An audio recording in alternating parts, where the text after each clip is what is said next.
A paz do Senhor, eu quero lhe convidar neste momento para você meditar na palavra de Deus comigo. Abra, se possível, a Bíblia Sagrada e vamos ler no Evangelho de João.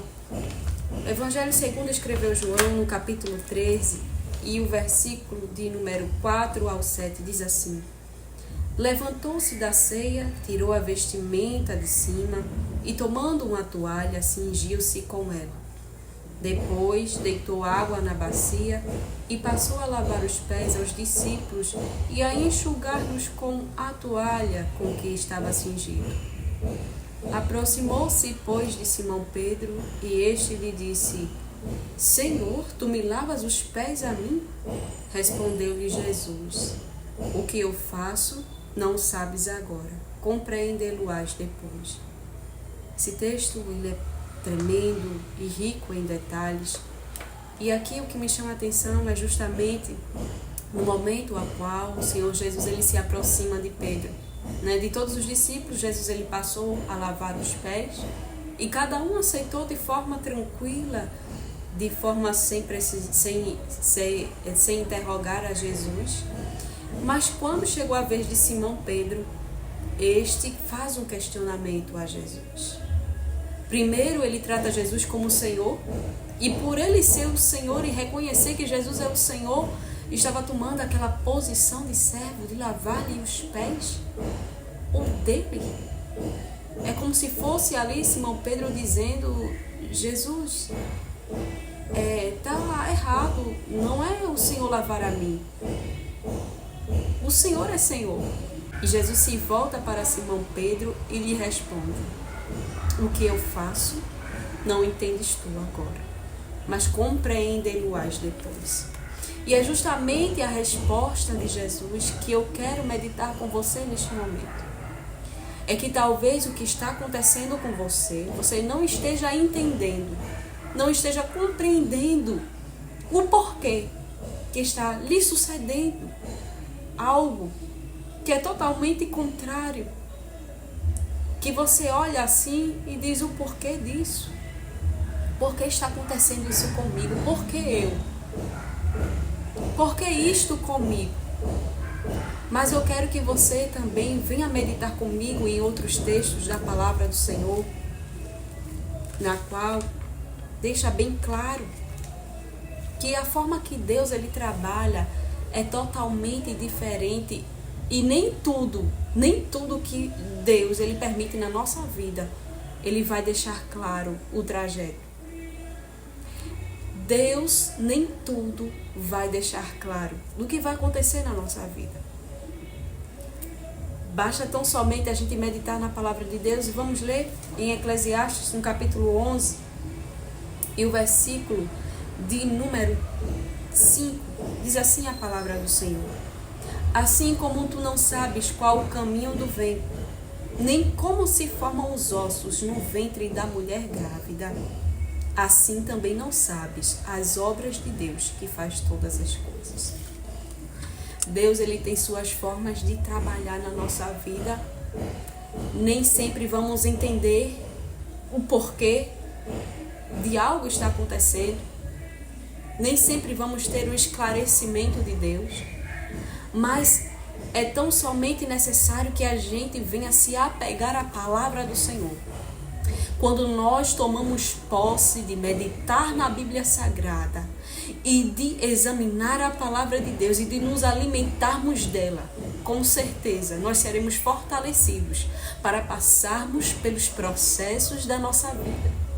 Porque Deus, ele sabe a forma que ele trabalha e, como diz também em sua palavra, aqui em Eclesiastes, capítulo 7 e o versículo de número 8, melhor é o fim das coisas do que o seu princípio.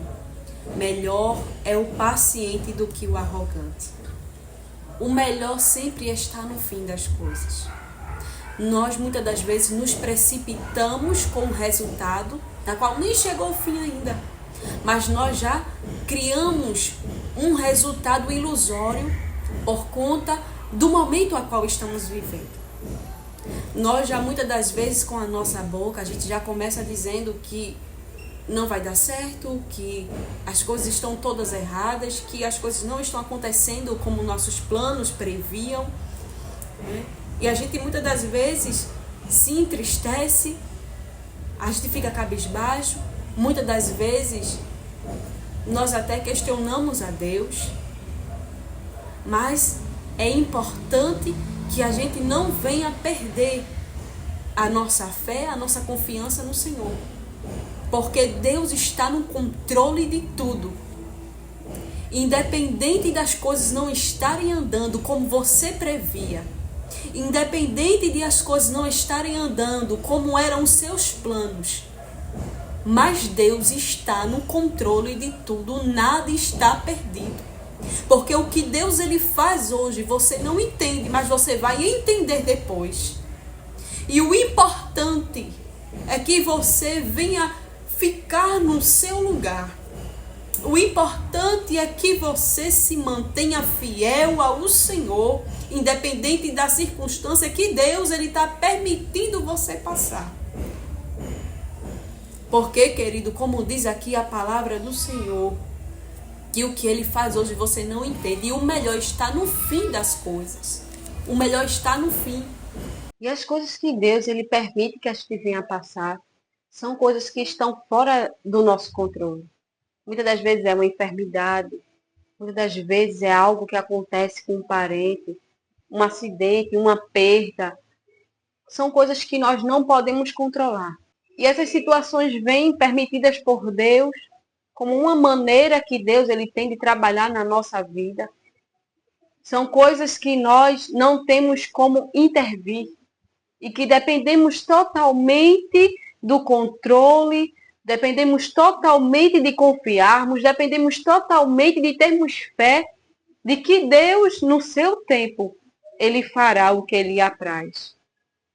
Porque como diz a palavra do Senhor no livro do profeta Isaías, nós vemos no capítulo 55 e o versículo de número 8 e o versículo de número 9, diz assim: porque os meus pensamentos não são os vossos pensamentos, nem os vossos caminhos, os meus caminhos, diz o Senhor. Porque assim como os céus são mais altos do que a terra, assim são os meus caminhos mais altos do que os vossos caminhos, e os meus pensamentos mais altos do que os vossos pensamentos. O caminho traçado por Deus para cada um de nós não está na nossa lógica, não está na nossa ótica humana, não está no raciocínio, não. O que Deus ele tem para cada um de nós está totalmente diferente daquilo que a gente pensa.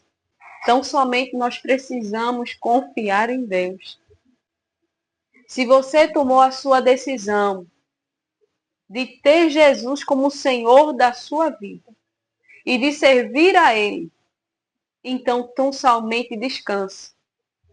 Tão somente tenha certeza do que diz o Salmo de número 37 e o verso de número 5. Entrega teu caminho ao Senhor, confia nele e o mais ele fará. E nós precisamos fazer isso diariamente, confiar no Senhor e o mais ele fará. Se você tem entregue os seus caminhos ao Senhor. Então você precisa, eu preciso, nós precisamos cada dia tomar esta atitude de confiar. Nós podemos também, neste momento, meditar no que diz a palavra de Deus, lá em Gênesis, a respeito de José. Nós vemos ali que José, ele era um jovem reto, ele era um jovem que andava certo. Nós vemos que o trajeto de José sempre fez o certo, se desviou do que era errado, mas ali lhe sucedeu ser levado pelos irmãos, ser vendido pelos irmãos. José fez o que era certo dentro da casa de Potifar. Na casa de Potifar, José foi tentado pela mulher de Potifar, foi levado à prisão. E lá na prisão, José continuou fazendo certo. Querido, eu quero lhe chamar a atenção neste momento. Não desista de fazer o certo porque as coisas estão dando errado. Muitas das vezes a gente se prende ao nosso momento e a gente passa a querer fazer o errado, agora desistir de fazer o certo, porque fazendo o certo as coisas não estão dando certo. Então eu vou deixar tudo para o ar. Não vou ligar para nada. Não. Neste momento, continue fazendo o certo. Continue fazendo o certo. Porque o Senhor, Ele está a lhe contemplar. Jesus está a lhe ver passo a passo, cada jornada, cada trajeto seu, assim como Ele viu o trajeto de José. E José sempre se manteve fazendo o certo. Onde José parava, onde José era levado, José se mantinha fazendo o certo. Não se deixe ser levado pelo mal porque alguém está te tratando mal. Não pague com a mesma moeda. Não retribua o mal com o mal, mas vença o mal com o bem.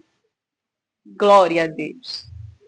Quero aqui encerrar com um texto da palavra de Deus, que está no livro de Romanos, no capítulo 8 e o versículo de número 28. Leia comigo se você puder, por favor. Sabemos que todas as coisas cooperam para o bem daqueles que amam a Deus, daqueles que são chamados segundo o seu propósito. Neste momento, eu encerro com este texto. Esse texto que fala poderosamente que todas as coisas cooperam para o bem daqueles que amam a Deus, daqueles que são chamados segundo o seu propósito. E nesse momento eu quero dizer a você, melhor está no fim das coisas do que no princípio. Se este momento está sendo um momento difícil, é porque ainda não chegou o fim. Mas o fim é melhor do que o princípio. No trajeto de Jó, da provação de Jó, o último estado de Jó foi melhor do que o início. Querido, amada, Jesus, ele tem o melhor no final. O melhor da parte de Deus está no final. O melhor vinho foi servido no final da festa. Bendito é o nome de Jesus. E o Senhor, ele tem algo no final desse trajeto que ele permitiu você estar traçando. Tem o melhor de Deus. Tudo isso que está acontecendo está cooperando para o seu bem. É algo que Deus ele está trabalhando, é algo que Deus ele está fazendo acontecer dentro de você, é algo que Deus ele está trabalhando ao seu redor, é algo que você não está vendo, mas que Deus está fazendo. E no final, tudo vai cooperar para o bem. Caso você ainda não tenha confessado Jesus como o Senhor da sua vida, eu quero lhe convidar neste momento a você tomar a sua decisão de confessar a Jesus como o Senhor. Ore comigo assim neste momento. Senhor Jesus, eu te entrego a minha vida. Me recebe como um filho teu, perdoa os meus pecados e seja o Senhor da minha vida. Em nome de Jesus, me ajude a ser fiel a ti até a sua volta ou até a minha ida para com o Senhor. Em nome de Jesus, me ajude. Amém e amém. Viva com Jesus o trajeto. Não desanime, não deixe de fazer o certo e saiba, o melhor está no fim.